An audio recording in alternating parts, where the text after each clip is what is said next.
So in this video we're going to see how we can install IntelliJ IDEA onto this Windows machine, because once you've got that installed then you'll be up and running and you can actually start putting together some proper Java code and following along in the course.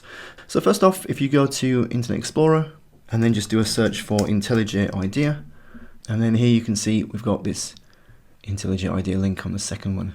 So now if we go down to the download page, and at this point you'll see there are actually two versions, or two flavors if you like, of IntelliJ IDEA that you can download. You can either get the ultimate version or you can get the community version. Now the ultimate version is really used for corporates, and you'll normally find this inside organizations because it's actually a paid product, and that's normally what corporates like to use because it's got a whole lot more features that are more applicable to enterprise software development. However, you don't have to worry, you don't have to get your credit card out, because in your case you can download the community edition, which is completely free. So that's on the right hand side here, you can see. So if we just jump along to other versions over here, because if you just click the download link, it's going to download and install the latest version, which we actually don't use in this course. A better version to use is just down here. If we keep scrolling down, it's the last version from 2018.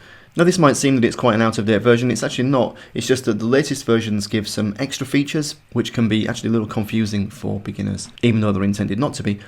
So in this case we're going to use 2018 instead. So the latest version of 2018 is 2018.3.6, you can see. So we're just going to go to this Windows exe link here and just click that, and then we'll just save the file. Now you can see it's downloading. It shouldn't take too long to download if you've got a reasonable internet connection. Of course, if your internet connection is not that great, then it can take quite a while because it's not too small in terms of download size, weighing in at just under half a gig.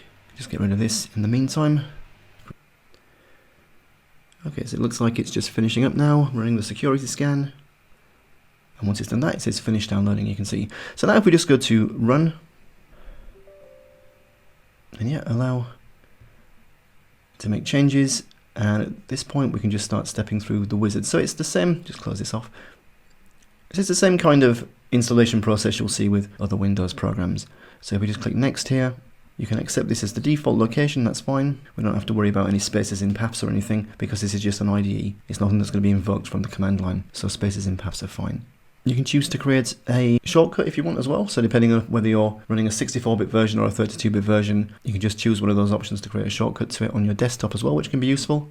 And you also have the option of adding associations. So in other words, this is basically if you have a file that ends in one of these, so like .java, .groovy or .kt, then it would automatically instruct Windows to associate IntelliJ IDEA to open these files. To be honest, I don't really like doing that because if you do, you know, the IDE is quite a heavyweight process to kick off, and sometimes you just want to look at a Java file without having to have it open inside an IDE itself, just like with a simple text editor, for example. So I'd actually leave these unchecked. Anyway, now if you go to next, next again, now you can see it's unzipping the actual content of the application and installing the files it needs to do. It shouldn't take too long. And at this point it's finished. So if you just go to tick this checkbox just to say start it off when we click finish, just to check that it's actually worked. And you can see by the way over here that it's created this shortcut on the desktop. Now the first time you run IntelliJ IDEA, it's asking if you want to bring across any installation settings from a previous version. Well, we don't have that because we've never installed it before, so we'll just do not import settings. Actually, that's not strictly speaking true. On this machine I did have a previous version of IDEA, which is why it asked me that. But in your case it shouldn't ask you that because you haven't installed it before. Then you just confirm that you're okay with the agreement, click continue. And now it's going to go through the customization process. Just basically select next for all of the different features, that's fine, and then just go to start using IntelliJ IDEA.